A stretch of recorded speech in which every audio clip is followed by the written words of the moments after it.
Introducing Under Armour's Infinity High Sports Bra.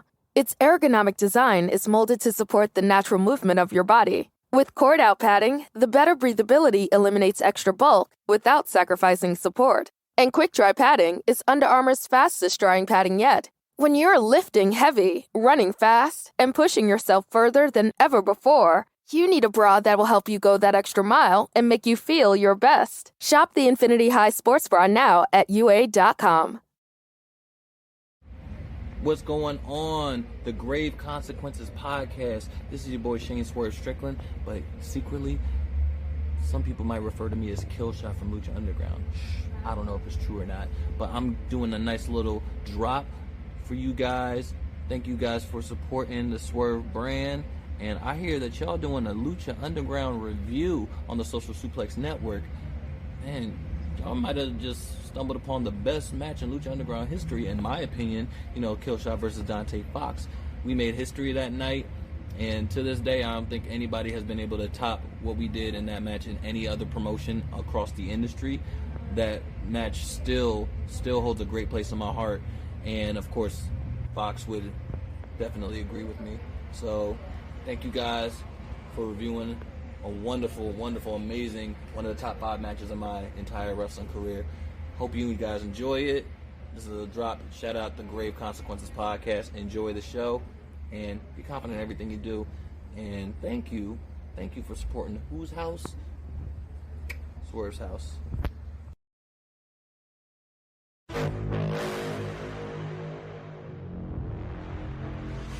Hey there, folks, and welcome back to the Grave Consequences podcast. Of course, my name is Caleb Baldwin. You can follow me on Twitter at IamCalebB. That's I am Caleb and then another B. Follow my friend, co-host, and producer Greg at XMaserati. Follow the show at GC_cast. And as always, check me out every Wednesday night right after AEW Dynamite on Eddie and Caleb's HeroCast. And that is, of course, a hero movie-based podcast at this point. Let's see. When is this episode releasing, Greg? 2 weeks. 2 weeks from now? Yeah. Oh, boy. In that case, let's see here. What movie is going to come out that week? Looks like either X-Men First Class or The Green Lantern. One movie is much better than the other. I was going to say, one of them is good. Yes, absolutely. But either way, enough about all of that. Also, guys, check out everything here on the Social Suplex Podcast Network. If you are an Apple user, please rate, review, and follow. 5 stars is much appreciated. And Greg, this is maybe the most infamous episode of Lucha Underground. Yeah, for like if this were political, it'd be despised by both sides. Yes. Like this is it's not a good episode. Before we get into it, I might actually want to join that First Class episode when you guys do it. We already recorded the episode. Son of a bitch. All right, that's fine.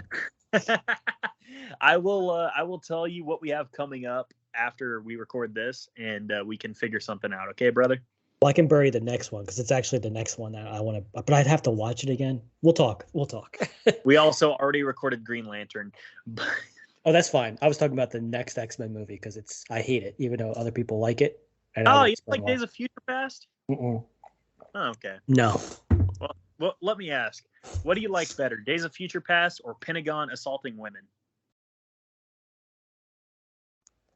I can watch Days of Future Past again. It's just it would be critiques of someone that was an X-Men kid growing up.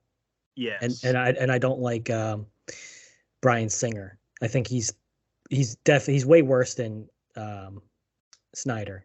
Like Singer has no redeeming qualities as a director. And he's also a boy toucher. And he's a pedophile. That's true. Yeah, exactly. So, Season 3, Episode 13, I can't even remember the working title of the episode, but the title I want to name this, Pinta Gauntlet. What did I give I gave a name for the second one. You did, yes. We could say what I joked about earlier, but that might be too wordy and it may be too graphic, but yeah. It's Vampiro's favorite episode probably, and that means it's no one else's favorite. Man, I probably just misspelled gauntlet. We'll fix it in post. I did. I'm freaking stupid. Are you sure? That looks right. The A needs to go before the U. I always get that. Guardian and Gauntlet. I always get backwards. There we go. Either way, Pentagon's gonna beat up women here. But before we get to that, we start off the show with Pentagon Dark walking the bowels of the temple, and he runs into Vampiro, and they have a little face-off, and there's still some unfinished business there. Oh boy. Yeah, it's I mean, that's just the beginning of like, if you're dating, that would be a red flag, Vampiro becoming part of the story. Yes. Because it's never a good indication that it's going to be anything but a wet dream fantasy for him. Yeah. Exactly. Yeah, I should have known the last woman I tried to court was going to be a red flag when she kept talking about Krav Maga, but couldn't help it. El Conjunto Nuevo Hola plays us in, and that is a mouthful. That's what she said.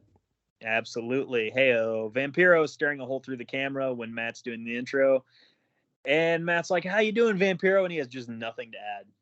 And this is cringe, because this is clearly Vampiro trying to be dark and menacing and intimidating, and it's like, bro, you're a 40-some-odd, maybe 50-some-odd, overweight juggalo. It's cringe for that too. It's very valid, but it's also cringe because he's like one of those, like you're in high school and some kid comes in and he's normally talkative, and he's like usually goth, and he's just being quiet, and you're like, "Hey, what's up?" And he's like, "I don't want to talk about it." And then they purposely make their silence and their space loud. Yes. So they can get more attention, and then be like, "I don't want to talk about it. Something happened. I don't want to talk about it." And it's just insufferable. Like I don't know if Matt Stryker knew that was going to happen, but he does it a few times where he goes to Vamp and Vampiro's not giving him anything back. And he never does give him anything back of value, even when he does start talking. Yeah, exactly. Yeah, this is like the Vampiro was definitely not yes-anding this episode. No, he was not. He wasn't even no. He was like just whatever. Either way, Pentagon comes out for his first match of 4, and the crowd still loves him, of course, and they're doing the Cerro Miedo. And Matt Stryker basically tries to mansplain and be like, well, actually, the fans are doing that to mock him. I didn't get that either. Like, are they like? I didn't understand where that was coming from either. Because no, they're not. Really weird. They're clearly not. Like, they clearly love Pentagon. Do you think maybe the writers for this story were expecting the fans to turn? Because I mean, they did kind of a lot to kind of make people turn. Pentagon was over. He was their dark ace, and they kind of have been shitting on him. Like, I don't know. I mean, they've been working on, that for basically a full season now. Basically, since he back broken by Matanza.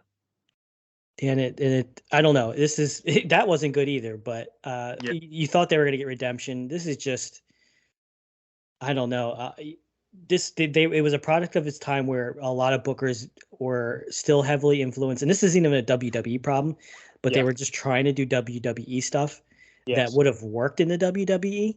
Mm-hmm.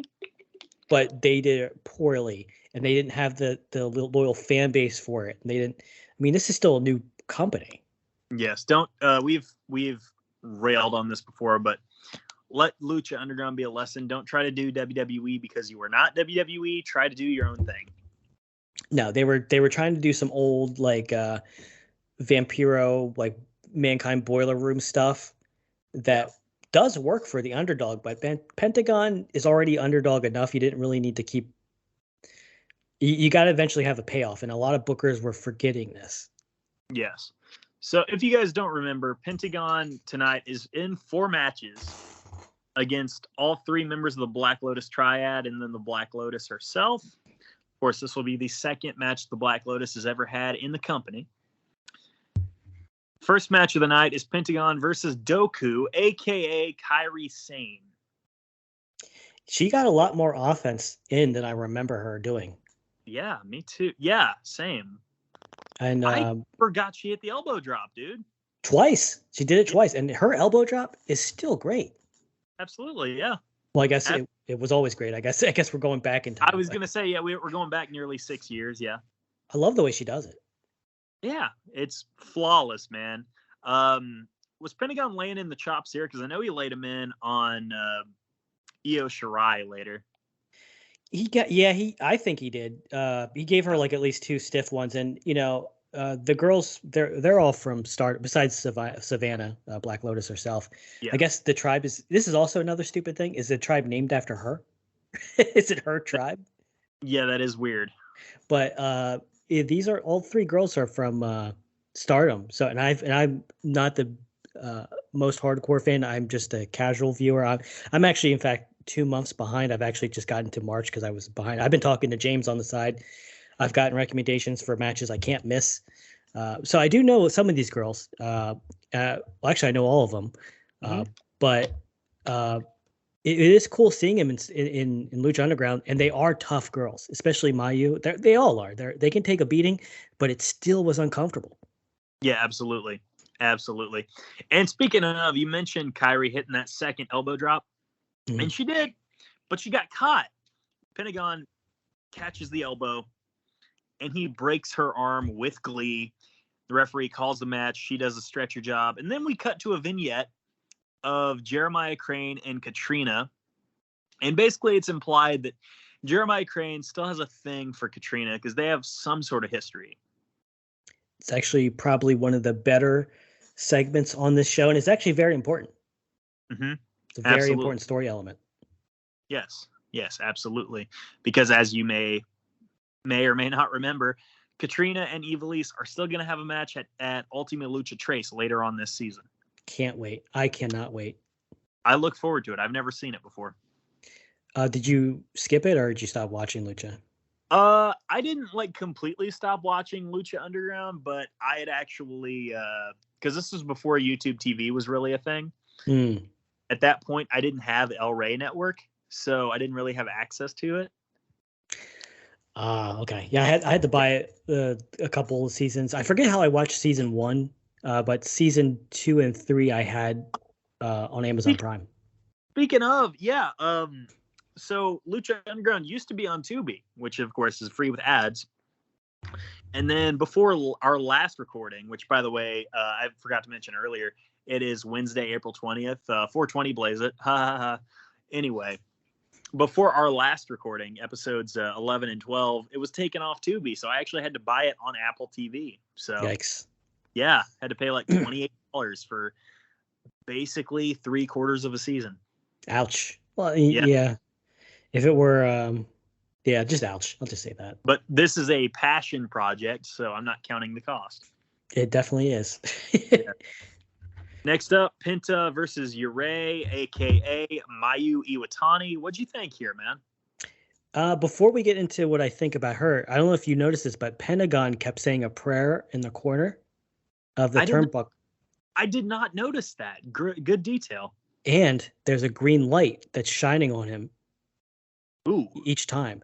Now, this, not to get anybody's hopes up, this doesn't go anywhere. But it's cool because he's saying a prayer. Now, who is he praying to? This is something that could have... I think Pentagon knew his character. He knows what works. I think he might be a genius as far as wrestling goes. I think he's probably never going to get the recognition he deserves, right? Because his character work, they're doing everything they can to just not do him well. Yeah.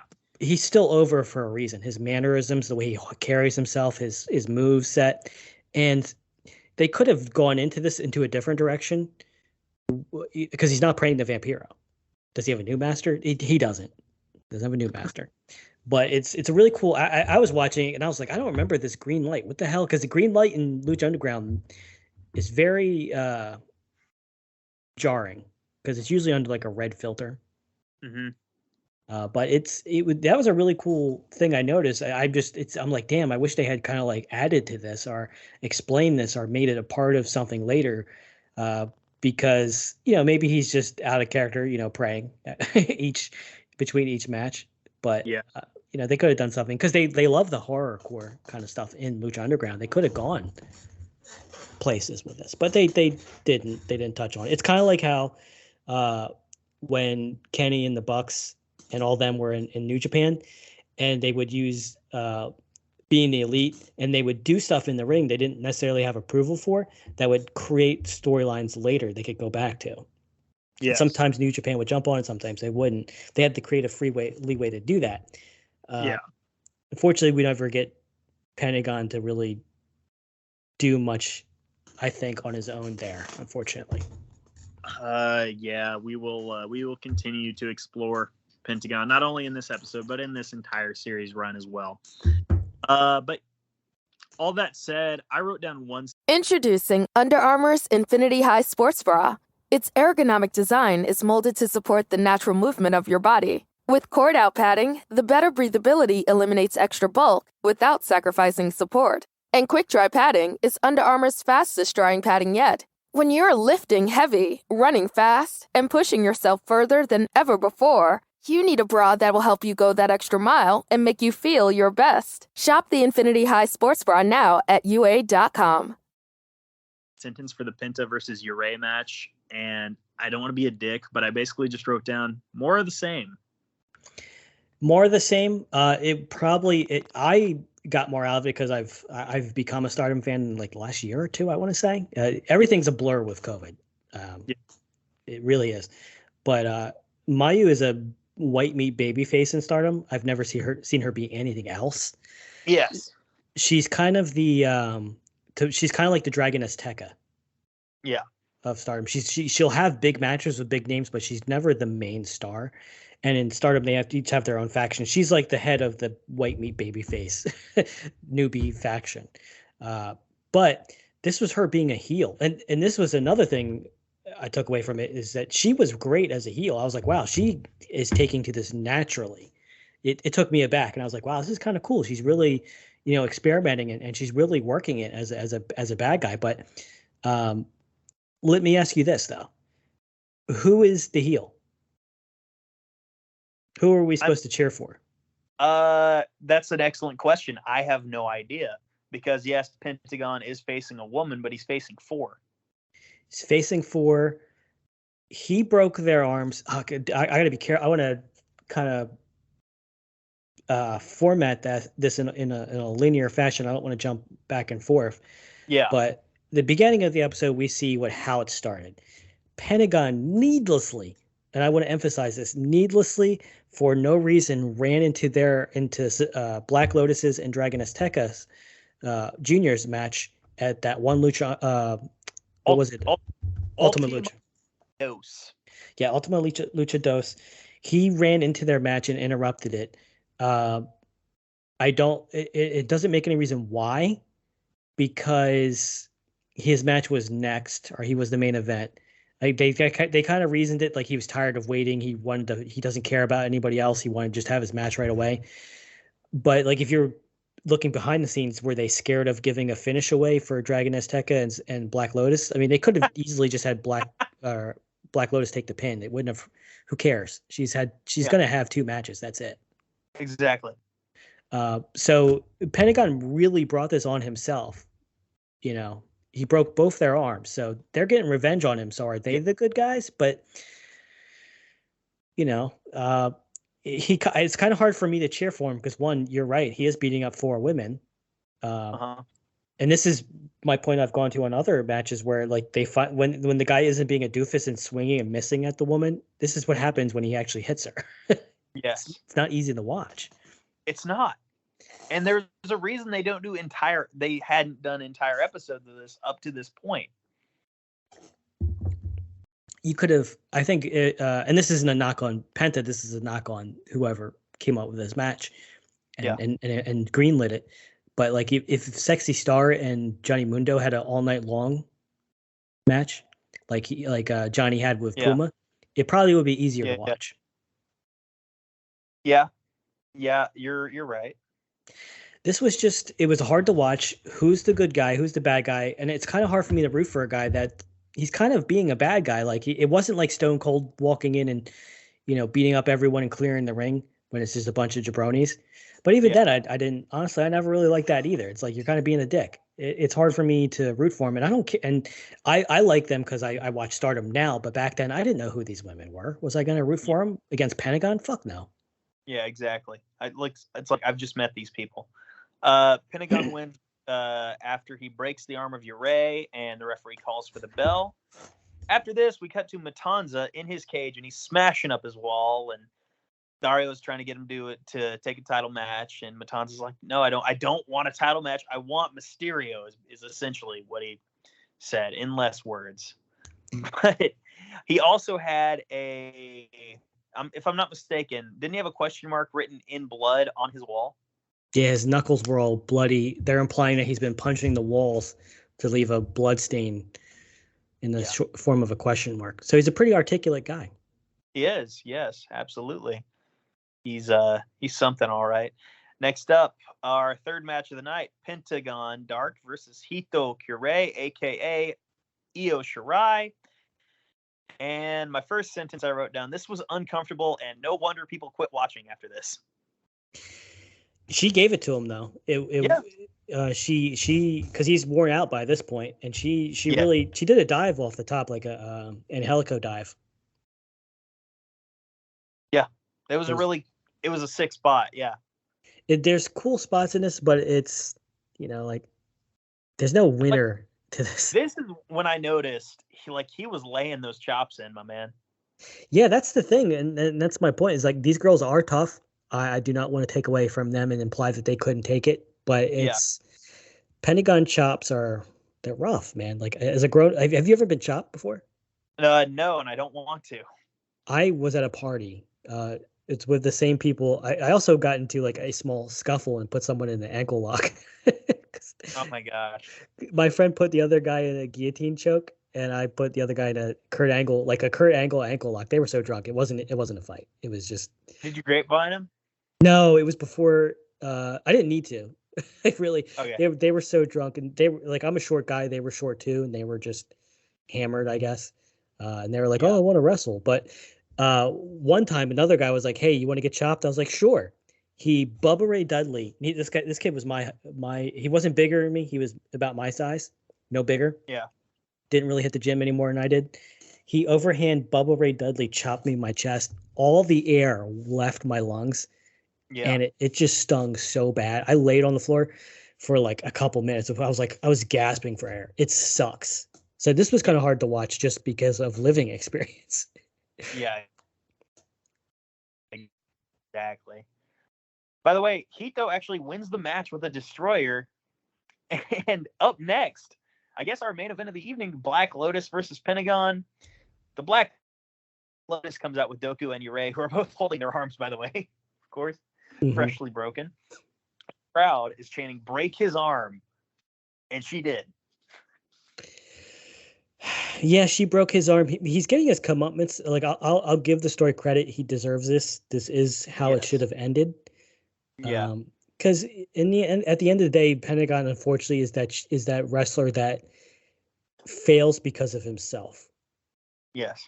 He's like an Eddie Kingston, or like Eddie Kingston's being pushed right now, but like. He's like an earlier Eddie Kingston where he could be a top guy, but because he's an idiot and he makes bad choices, it comes to bite him in his ass. Yes, absolutely. But that's not it. Because after this, El Dragon Azteca Jr. shows up in the quartet of the Black Lotus Triad plus the Black Lotus. Let's call it the Black Lotus Quartet. That's stupid. Barbershop Quartet. See, now I'm just because, of course, Pentagon's music is the butterfly thing. So I'm imagining a barbershop quartet singing "Butterfly" by Crazy Town. I will Google that after this. So we need to make that happen. Anyway, Azteca shows up. The quartet leave the ring, and Azteca breaks the other arm. So 2 broken arms for one Pentagon Dark now.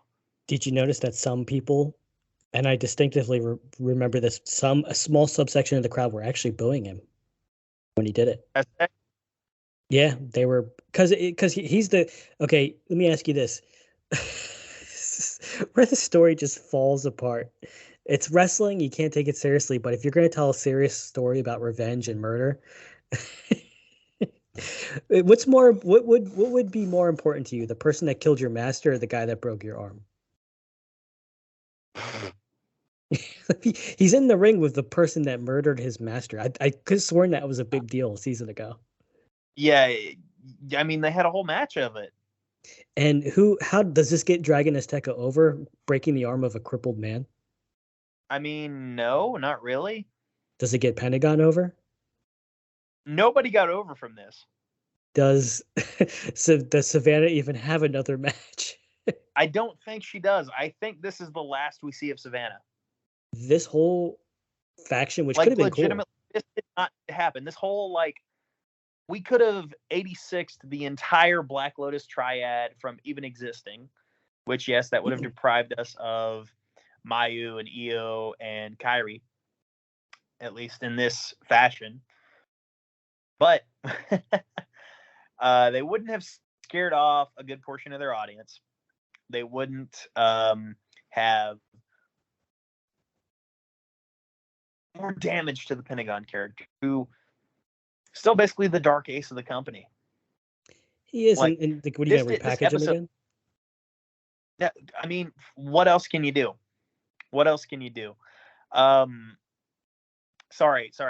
Prince Puma wakes up in a coffin, and he's being revived by Vampiro. And what does Vampiro say? I'm assuming something about darkness. He just says, "Come with me." Oh, okay. Yeah, I missed the whole bullet point where I said the worst part of this whole thing was Vampiro talking about his tattoo, because it reminds me of darkness, and the darkest time of my life. It's the dark that calls me because it's the peak blackness of darkness. It's like, shut up, bro. It's just awful. It's awful dialogue. Yeah. There's one point where he's actually, and this may have actually turned a lot of people off too. He starts getting off on the violence. Like, his character actually is like, yeah, I'm into this. And Matt's like, stay on your complete side of the table. And it's just like, there's a small subsection of juggalos. And I mean, this is a subsection of juggalos, not all, that probably are into that. I mean, if you're a sadomasochist, that's your deal. But don't bring it into my wrestling. Exactly. Yeah, keep that out of my salad. I mean, you can be a Minoru Suzuki, but he's not like getting off on like hurting women, exactly. And talking about it. This was like a fevered wet dream for Vampiro. This was awful. Yeah. This episode did way more harm than any good. You could argue this episode, not only this episode, of course, but also, of course, the contract situation was a major part. But this was a minor part in the downfall of this company. This is probably the best example of some of their worst decision making. Yes. Because they've had some great decision making. We've praised them. A lot of their good choices with like Mill and Puma and Johnny Mundo. Yeah. But they also it's weird because I have trouble like rating certain things like movies and games, because sometimes I'll play something and I'll like it, but I'll watch something and they'll take 4 good steps, but then 5 steps back. Does that mean I don't like it, or does it mean that I liked it but it's flaws? Lucha Underground has some times where they take multiple steps back and they just keep going in that direction. You're like, turn around. Yeah, every now and then I fall apart. So we're gonna grade this episode before we get out of here, and I'm gonna let you start, Greg. I mean, we've kind of railed on it already, so we can just kind of give the grades out now. I want to give it an F. Yeah. But it would be a disservice to Mayu, Kairi Sane, and Io, and the Pentagon, because they worked with what they had, what they were given. Yeah. But I'm going to give it a D- because it does fail to do anything worthwhile. It's a steps back doing cool things. Yeah. I'm also going to give this a D-, but I'm going to give this the D- that you get from your high school teacher who just wants to pass you to get them out of their hair. Yeah. So I'm going to give you a 59.5, and I'm going to round it up to a 60. You know, that's a good point. Like, we're giving them a D- because they know the steps. They just did it all wrong. Everything's there to do it right. And you're just like, look, start over and you'll do better next time. Exactly. So, folks, that is, I think, inarguably the worst episode of Lucha Underground. And we thank you for listening. We really do. We appreciate it. But also, we feel kind of obligated for listens because we're watching episodes like this, quite frankly. But that being said, all jokes aside, once again, thank you for listening. I've done all the plugs already. And just know that if you let Vampiro just run wild with creative control, you may suffer grave consequences.